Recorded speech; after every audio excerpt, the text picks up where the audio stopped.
on parlait de cette tempête financière que nous promet Michel Barnier, Gauthier Lebray.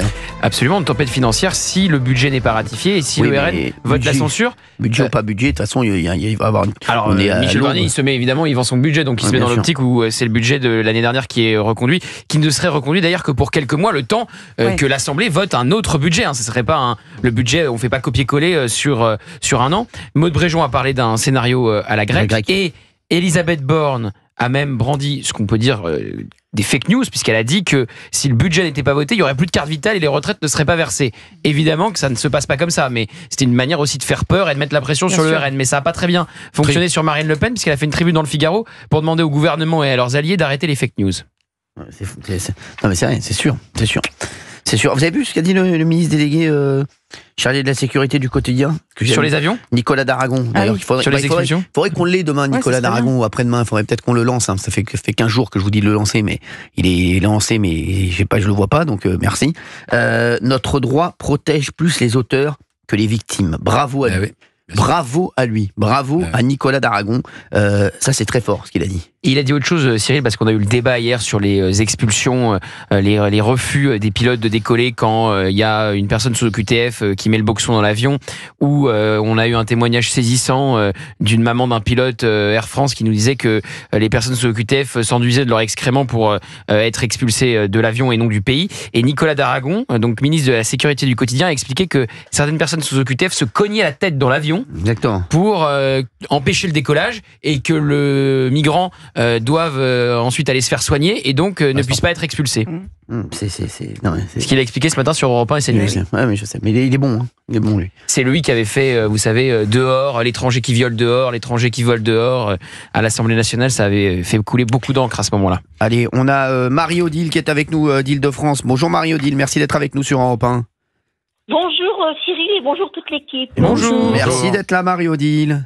Oui, alors il n'y a rien à dire. Monsieur Barnier, je comprends pas pourquoi il met des taxes et des impôts sur des petites entreprises qui font travailler. Moi, je suis de droite, mais j'arrive vraiment pas à comprendre. Ça c'est sûr. Je lui ai fait un joli petit courrier, j'espère qu'il sera content. Bon, voilà. Il faut qu'il le reçoive vite. Oui, il va changer d'adresse bientôt. Et alors il y a des économies à faire quand même, parce que quand je pense que monsieur Macron, il a signé 600 ou 700 000 migrants par an, 500 000 légaux et 200 000 illégaux, ça coûte beaucoup d'argent, et multiplié par 15 ans, ça va faire une sacrée somme à la fin du compte, vous voyez. Mais c'est la vérité, c'est la vérité. Ils savent même pas d'ailleurs combien il en rentre. Moi j'étais en vacances. J'étais en vacances à Marrakech il y a 3 ans, avant le Covid. Et j'ai vu sur la chaîne marocaine Al Jazeera en français, 1/3 du budget national marocain, c'est l'argent des franco-marocains qu'ils expédient. Il y a quand même quelque chose pour faire qu'on appelle ponctionner l'Algérie, la Tunisie, le Maroc, parce que tout notre argent il part là-bas. S'ils le reçoivent plus contre des visas, eh bien on empêche l'argent de partir et puis c'est tout. Non, mais Marie-Odile, j'ai une question à poser, moi, à Gauthier Lebray, notamment. Pourquoi un gouvernement de droite fait un budget à gauche? Je comprends pas. C'est la première question que je me pose, excusez-moi. Je comprends pas, en fait. De ces fauchés, et on ne peut rien faire à cause de la gauche qui est présente partout. Voilà, c'est tout. Je peux répondre? Bien sûr, Gauthier Lebray. Vous vous souvenez, Cyril, quand l'info sort dans la presse, et c'est Gérald Darmanin qui fait fuiter l'info dans la presse, quelques minutes avant l'émission d'Europe 1, on dit tout de suite, on a un gouvernement de droite, un Premier ministre de droite, ça n'a pas été le cas officiellement de droite, et donc des Républicains depuis Édouard Philippe qui avait quitté sa famille politique, mais bon, voilà, qui est vraiment de droite. La première mesure, même pas depuis Édouard Philippe, je suis désolé, parce que Édouard Philippe, Nicolas Sarkozy, exactement. Depuis François Fillon. Sarkozy, parce que en vrai, Édouard Philippe, pour moi, il n'avait pas un gouvernement de droite. Il préfère voter communiste que RN. Non, mais on est d'accord. Bien sûr. Voilà. Mais tout ça pour dire qu'on a un gouvernement de droite, donc ça fait des années que ça n'a pas été le cas. Et la première mesure, c'est augmenter les impôts. Mais c'est ça. Donc c'est vrai que c'est qui me. Alors comment je me mets dans la tête de Michel Barnier, je vous fais l'explication de texte, c'est de dire écoutez, on a 3200 milliards de dettes, si on ne fait pas des économies et si on n'augmente pas les impôts, ça va continuer à se creuser et ça ne sera pas tenable. Mais la vérité, réalité, c'est qu'on a bien vu où était l'augmentation d'impôts. Vous avez raison de parler des petites entreprises qui seraient toujours impactées si le budget est voté dans les jours qui viennent. Mais on n'a pas très bien vu où étaient les mannes d'économie. Vous voyez, où on ferme le robinet, où on dit ça suffit. Vous voyez, parce que toujours la même question. Est-ce qu'il ne faut pas privilégier les actifs à ceux qui ne le sont pas? Est-ce qu'on ne tape pas dans les plus de 800 milliards de prestations sociales? Alors je sais que dans ces 800 milliards, la majorité c'est pour les retraites. Mais les retraités vont être revalorisés, encore une fois, à moitié de l'inflation le 1er janvier. C'est aussi une demande du RN. D'ailleurs, le RN veut revaloriser à 100% de l'inflation, pas à la moitié. Mais est-ce que c'est une bonne mesure, alors qu'il y a déjà eu une revalorisation en avril? Est-ce qu'il ne faut pas favoriser les actifs? Bien sûr. C'est ce qu'on dit. Question que je pose. Tout le monde Mais écoutez, c'est quand même... Moi, je vais vous dire. Il y a eu un truc qui a été dit sur cette antenne, il y a un instant, par Marc Toiti, qui fréquente toutes les personnes de l'État. Et qui les a fréquentées gouvernement après gouvernement, notre économiste Marc Toiti. Il a dit un truc, et je vais vous dire, il faut s'arrêter là. Et là, quand il a dit ça, moi, aujourd'hui, c'est ça qui me met le plus à terre. C'est ce qu'il a dit à la fin, Marc Toiti. Qu'est-ce qu'il a dit? Il a dit, aujourd'hui, tout le monde sait ce qu'il faut faire. Tout le monde sait ce qu'il faut faire pour redresser la France. Mais personne ne veut et ne peut le faire à cause des hauts fonctionnaires et du système en France. Je vous l'ai dit. Vous l'avez dit. Vous l'avez dit, Marie-Odile, c'est vrai. À cause du système et des hauts fonctionnaires et aujourd'hui du système français qui bloque tout. Il l'a dit. Il a dit. On va pas se raconter d'histoire. À un moment, oui, tous les gens qui passent en télé, oui, ils savent les trucs. Mais ne croyez pas, un Bruno Le Maire, c'est quand même pas un abruti. C'est vrai. Et puis il a des conseillers. Il peut parler lui aussi à Marc Toiti. Dès qu'il parle à quelqu'un, il sait ce qu'il faut faire pour redresser la France. Donc aujourd'hui, le problème qu'on a, c'est que tant que vous n'aurez pas un mec qui va dire, moi, je reprends, c'est une feuille blanche, et j'arrête tout ce système depuis des années. Et là, il y en a beaucoup qui vont perdre énormément de privilèges. Croyez-moi, c'est pour ça qu'ils bloquent tout. Vous croyez quoi? Mais vous croyez quoi? Pourquoi, à chaque fois, ils se mobilisent tous, à chaque fois qu'ils sentent qu'il y a un truc qui va se passer? À chaque fois, ils se mobilisent tous. Parce qu'ils veulent garder le pouvoir. Mais bien sûr, ils se disent si, et ils veulent garder leurs petits privilèges. Donc aujourd'hui, où t'as un mec qui est pas dans le système et qui dit moi, écoutez-moi bien, tout ça c'est terminé et on va virer tout le monde et on va repartir de zéro, vraiment. Ou bien, je vous le dis, on ne pourra jamais rien faire en France. Donc, et Cyril, vous cherchez un Trump français. Exactement. Oui, mais je pense que c'est... Excusez-moi, mais je suis Olivier d'Artigol, vous avez bien résumé. Voilà, mais oui, je pense que c'est le problème que tant que t'auras des mecs... moi, je croyais que Macron, il était hors système. Parce que c'était pas. C'est un produit du système. Exactement. Mais en vrai, c'est un produit du système. Dans le système. Bien sûr, il a les deux pieds. Mais tant que tu auras des mecs du système, je vous le dis, ça sert à rien. À droite, à gauche, milieu, ça ne sert à rien. Croyez-moi, ça ne sert à rien parce que ce ne sont pas eux qui décident. Voilà. Mais sur le Trump, déjà, est-ce qu'un milliardaire peut être élu en France? Bien sûr que non. Avec la différence qu'on a par rapport au succès, par rapport aux États-Unis. C'est-à-dire que quand on voit une belle voiture aux États-Unis, on se demande comment on peut en avoir une. Moi, je vais vous et dire en France, on se demande comment on peut avoir celle qu'on voit. Non, moi, je suis pas d'accord avec vous. Moi, je pense qu'il y a énormément de Français. Moi, les Français, ils s'en foutent. Milliardaires, pas milliardaires. Ils veulent juste un mec qui redresse la France et qui fasse du bien à leur quotidien. Ils sont des millions. Exactement. Moi, je te dis qu'aujourd'hui, les Français, moi, je suis pas d'accord avec vous. Ils veulent un mec qui redresse la France. C'est tout. Ils veulent un mec qui dise, moi, je suis pas du système et je vais tout remettre à zéro. Voilà, et je vais repartir d'une feuille blanche. Je suis sûr que Marie-Odile, elle s'en fout total de voter pour un milliardaire ou pas milliardaire. J'aimerais quand même bien en placer une, j'aimerais bien en placer une. Marie-Odile. Oui, Marie-Odile. Oui. Mais oui, mais moi j'ai travaillé 30 ans à peu près dans le système. Ils sont tous à gauche. N'importe quoi qui arrive sur le bureau, si ça ne leur convient pas. Regardez les programmes scolaires, jamais ça ne changera parce que c'est eux qui détiennent les clés des programmes scolaires. La gauche. Ils sont là partout, même quand on ne les voit pas. Vous ne pouvez pas vous imaginer à quel point c'est... Et en plus de ça, vous le savez, l'Arcom, c'est quand même Macron qui nomme les chefs de l'Arcom. Là d'ailleurs, il vient de nommer d'ailleurs. D'ailleurs, on a eu le nom du prochain président de l'Arcom. On en parlera demain. Oui. Et puis tout est comme ça. Mais moi, une fois, je me suis rebellée. Ça m'a coûté 7 ans de retard de mes avancements quand je travaillais. 7 ans. Je suis restée au même stade. J'ai pas eu un centime d'avancement ni de position. Ils fonctionnent tout. Ils sont partout. Et c'est pour ça qu'ils ne veulent que rien ne change. Regardez quand il y a regardez Fillon. Certes, Pénélope, tout ça chez eux. Oui, il y avait cette histoire de costume. Il a été en 2 mois et demi quand même. Bien sûr. Faut pas oublier. Et lui, comme vous disiez, un Français qui veut tout casser, tout révolutionner. C'était son programme, parce que moi, j'ai assisté à beaucoup. J'ai même assisté à des discours de François Hollande. Hein.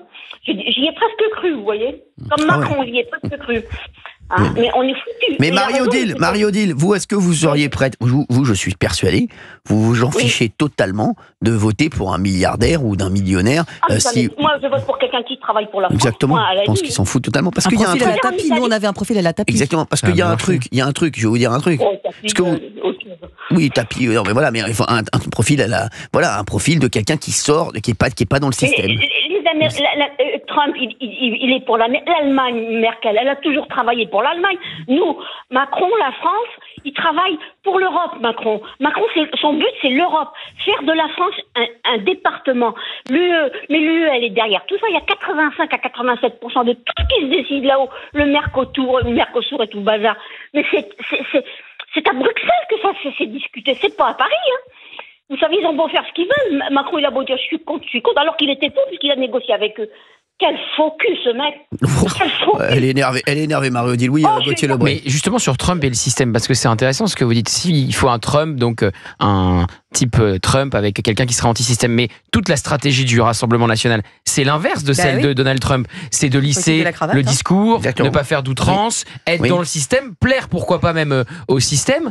Et c'est depuis qu'ils ont cette stratégie qu'ils gagnent des voix. Est-ce que ça leur permettrait d'avoir 51%? Ça, je ne le sais pas. Mais force est de constater que Marine Le Pen a eu des meilleurs résultats électoraux que son père. Oui, mais je ne parle pas de... Oui, mais alors, je vais vous dire, Gauthier Lebray, vous parlez du Rassemblement national. Le Rassemblement national, forcément, ils veulent rentrer dans l'arc républicain. Donc eux, ils veulent se normaliser à fond, et c'est leur stratégie. On peut le comprendre. C'est ce que veulent les Français. Moi, je ne parle pas de ce... Moi, je parle par exemple d'un mec je parle pas d'un mec qui ressortirait du Rassemblement national. Je parle pas d'un mec qui sortirait... Quelqu'un qui surgit et qui soit disruptif. Quelqu'un qui surgit. Qui aurait réussi société civile, monde économique, et qui dit, bon, moi j'ai réussi ma vie, mais je vais m'occuper du pays. Aujourd'hui, qui dit aujourd'hui, moi je veux m'occuper de la France. Aujourd'hui, moi j'ai réussi, donc j'ai aucun. Vous voyez qui? Franchement, j'en ai pas. Mais je pense qu'aujourd'hui, je vais vous dire, il faut quelqu'un qui casse tout. Parce qu'on l'a entendu, on le voit bien, vous voyez bien que sinon ça bougera pas. Mais est-ce que ça marche sur les Français, ça? Parce que je suis pas sûre que l'électorat qu'a obtenu Trump, on l'est en France. Je ne crois pas. Les Français veulent que ça bouge en tout cas, donc voilà. Les Français sont un peuple éduqué politiquement et on leur fait pas avaler n'importe quoi. Croyez-moi. Oui, mais je connais des gens de tous les niveaux. On n'a pas dit qu'on leur ferait avaler n'importe quoi, Marie-Odile. On leur a dit qu'on va y avoir quelqu'un qui va remettre tout à plat. Marine Le Pen ne fera pas de miracle. Hein. Moi, je suis de droite traditionnelle. Mais c'est le système, de toute façon, avec le système. Mais le système, ils sont tous là, ils sont en place. Il y aura Mediapart qui va s'occuper d'un homme de droite qui veut tout casser. Hein. Croyez-moi, il sera là et ils ont tous leurs dossiers. S'il y en a un qui sort, moi j'aime beaucoup David Lisnard. Je sais pas si vous connaissez. Oui, le maire de Cannes. Oui, je le trouve très bien cet homme-là, moi. Hein, et bon, il y en a d'autres, mais la droite, vous savez ce qu'ils vont faire? Ils vont être 10 sur la ligne de départ. Oui, parce que David Lisnard vient d'annoncer qu'il était partant pour la présidentielle. Marie-Odile, merci d'avoir été avec nous sur Europe 1. Merci beaucoup, Marie-Odile. Allez, à tout à l'heure. Oh là, il y a un truc qui vient de tomber. Qu'est-ce qu'il y a? Aide médicale pour les sans-papiers. Barnier veut sensiblement baisser les soins pris en charge. Il écoute l'émission. Le panier de soins, oui. Il écoute l'émission, quoi. Il écoute Europe 1. À tout de suite sur Europe 1. Merci d'être avec nous sur Europe 1. Il y a Valérie qui est avec nous, pas Benaïm. Non, pas Benaïm, mais une auditrice qui va être avec nous dans un instant. Il y a D'Artigol, bien entendu, il y a Gauthier Lebray, il y a Valérie Benaoum et il y a Fabien Lecoeuvre qui a fait une chronique incroyable. Incroyable. Oui, Gauthier Lebray. Il y a quand même Michel Barnier qui vient de nous donner raison depuis septembre. On parle de l'aide médicale d'État et du panier de soins qui serait trop large et trop onéreux, plus d'1 milliard par an, 1,2 milliard d'euros. On est passé quand même. Je pense que Michel Barnier écoute Europe 1. On est quand même passé du gouvernement qui voulait augmenter, souvenez-vous, le budget de l'AME de 100 millions. C'est ça. On va le réduire. Et on va réduire le panier de soins. Donc, vous savez, c'est bien de reconnaître ses erreurs. Pression maximale aussi de Marine Le Pen. J'ai quelqu'un, par exemple, j'espère qu'elle va reconnaître son erreur ce soir. C'est Géraldine Mailly sur Kylian Mbappé. Parce que je dis juste un petit truc sur Kylian Mbappé. On se dit 2 petites secondes. J'avais raison. On peut dire quand même que j'avais raison. Merci. Aujourd'hui, je pense qu'on peut le dire. Merci. Voilà, on peut le dire. Merci. C'est même pas que vous avez raison à 99%. Merci. Vous avez raison à 100%. Non mais Gauthier, on est d'accord. Kylian Mbappé, c'est une catastrophe. Mais même moi qui ne m'intéresse pas plus que ça au football, il faut choisir au bout d'un moment, on peut pas faire politique et foot à longueur de journée. La presse espagnole, les titres de la presse espagnole me sont arrivés avec une photo absolument terrible en plus, où on le voit après une mauvaise action, quasiment avec la tête contre le sol, les fers en l'air et avec des titres de presse absolument terribles pour lui. Ouais. Voilà, donc je vous le dis, on est. Est-ce que vous pensez qu'il peut remonter la pente? C'est terminé, c'est fini. Que c'est fini. Ils vont le pousser vers la sortie. Le Real Madrid est dans une situation catastrophique. Ils vont commencer à le mettre sur le banc. C'est obligé. Je vais vous dire, quand à un moment vous faites plus rêver votre femme, elle vous met sur le banc des remplaçants. C'est ce qui va lui arriver. Voilà. Ah oui, les gars. Regardez, D'Artigol fait encore rêver sa fiancée. Et il est tous les soirs. Il est tous les soirs sur le terrain. Je peux vous dire. Et il en marque des buts. Allez, on parle de la situation, bien entendu. La tempête financière prédit par Michel Barnier, et j'aimerais que les auditeurs d'Europe 1 nous parlent de leur situation et de ce qu'ils en pensent. Moi, ce qui m'en fout, et je le dis depuis le début de l'émission, depuis que j'ai écouté Marc Toiti notamment, c'est que tout le monde sait ce qu'il faut faire, mais personne ne peut le faire et personne ne veut le faire, et surtout personne n'a le courage de dire il faut tout changer, puisque comme nous l'a dit Marc Toiti, il parle avec énormément de monde, l'économiste Marc Toiti, et il l'a dit, aujourd'hui tout le monde sait ce qu'il faut faire, mais on peut pas le faire parce que c'est pas les politiques qui contrôlent la France. Donc c'est quand même incroyable, mais à un moment il faut taper du poing sur la table. Exactement. Mener leur administration et de pas de se faire écraser par elle. Bravo. C'est ça, parce qu'ils n'ont pas le courage de mener leur administration, et donc forcément, ils se font bouffer. Et donc aujourd'hui, ça sert à rien je suis pas sûr quelqu'un comme Nicolas Sarkozy se fasse bouffer par son administration. Moi aussi, je pense que ça dépend aussi du politique. Moi aussi, je pense pas que Nicolas Sarkozy se fasse bouffer. Voilà. Et c'est pour ça d'ailleurs qu'ils ont voulu tuer Nicolas Sarkozy. Ils croyaient pas. Bien sûr. Bien sûr. Vous croyez quoi? Oui. Il s'est mis beaucoup de monde à dos parce qu'il voulait tout réformer et dire voilà, on va repartir d'une feuille blanche, ça suffit. Il voulait s'attaquer aux fonctionnaires et forcément. Et à commencer par le syndicat de la magistrature. Exactement. Il voulait réformer totalement l'école. C'est vrai, mais c'est vrai, il n'a pas réussi. Ah oui, l'école de la magistrature. Oui, bien sûr. Pas l'école maternelle. Pas l'école maternelle. Merci, oui. Valérie est avec nous de Haute-Garonne. Bonjour Valérie. Oui, bonjour Cyril et bonjour à toute l'équipe. Merci Valérie d'être avec nous sur Europe 1. J'aimerais qu'on parle de vous, dites-nous tout. Alors déjà, pour commencer, je voulais vous dire merci beaucoup. Merci Valérie. Parce que vous êtes les seuls à faire un contre-pouvoir de tout ce qui se passe non officiel, et je pense que c'est pour ça que ça fait peur un petit peu à l'ARCOM, donc au gouvernement, et je trouve ça lamentable. Déjà, vous m'entendez? Oui, merci. Ce qu'il dit, on vient de me parler dans l'oreille, je sais même pas ce qu'il me dit là, William. Oui, on vous entend Valérie, oui. Oui, alors en fait, moi si vous voulez, je suis hôtelière, je suis la 6e génération, et je suis en train de vendre mon entreprise, parce qu'on s'en sort plus, voilà. Donc c'est un peu comme les agriculteurs qui ont une concurrence déloyale, c'est un peu comme les taxis avec les Uber, c'est un peu comme les boulangers parce qu'ils ont une énergie trop importante. Et nous, là où c'est compliqué, en fait, c'est par rapport, ça a commencé avec les Airbnb, et là maintenant c'est même sur Booking, où vous avez des particuliers qui louent des appartements. Avant ils le faisaient à la semaine, et maintenant ils le font à la nuitée. Voilà. Alors, c'est des gens qui n'ont pas de taxes professionnelles, pour la plupart, qui déclarent ce qu'ils veulent, on ne sait pas, parce qu'ils ne sont pas contrôlés. Et en plus, qui n'ont pas de commission de sécurité, quoi. Donc, dans la commune où je suis, on est 9 hôtels. Il reste que 9 hôtels, on est 5 à vendre. Je ne sais pas si vous vous rendez compte. Bien sûr. Et tout ça, multiplié par combien de commerces, c'est-à-dire que là, l'État est en train de nous couler. Monsieur Macron est en train de faire tout pour couler les PME et les PMI. Il ne voit qu'à l'international, par rapport à l'Europe, il est en train de nous crever. Et c'est lamentable. Et après, je ne vois pas qui, à part un Trump, oui, vous en avez parlé tout à l'heure, à part un Trump, un entrepreneur, quelqu'un qui sait compter, qui a envie de bouger. Mais pour moi, tous les gens que nous avons en place, ils s'en foutent. Moi, je suis. Moi, je suis. Alors, Valérie Benaïm, vous hochez la tête. Moi, je suis un peu d'accord avec Valérie. Je suis un peu d'accord avec Valérie. Vous allez lui répondre dans un instant. Mais moi, je suis un peu d'accord avec Valérie quand j'ai dit, à un moment, mais vous n'avez pas compris. Ils se tiennent tous. Mais vous croyez quoi? À droite, gauche, milieu? Ils se tiennent tous. Il faut un mec qui dise on arrête tout. Et c'est pour ça qu'à chaque fois. Mais bien sûr, et c'est pour ça qu'ils font barrage tous. Arrêtez de faire. Il faut arrêter vraiment de se voiler la face. On en parle dans un instant sur Europe 1.